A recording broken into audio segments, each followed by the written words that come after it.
You're welcome to this new episode, and in today's video I'm going to show you how to group tabs on iPhone iOS 15. So if your iPhone is running on iOS 15, such as iPhone 6 or iPhone 6s Plus or other iPhone that are running on iOS 15, then you can easily group tab on your device. To do this, all you need to do is open the Safari browser.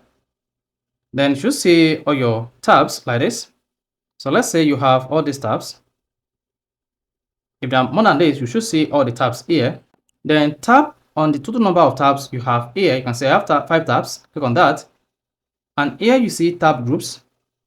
Then click on new empty tab group or new tab group from these 5 tabs.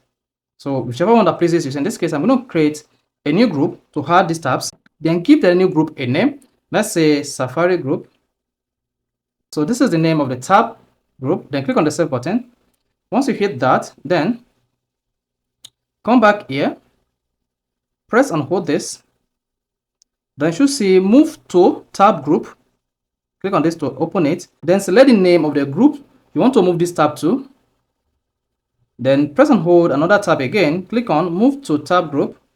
Select the name of the group. Then repeat again, move to tab group and then select the name. So you can do this or repeat this for all open tabs on your browser to move all the tabs to the group.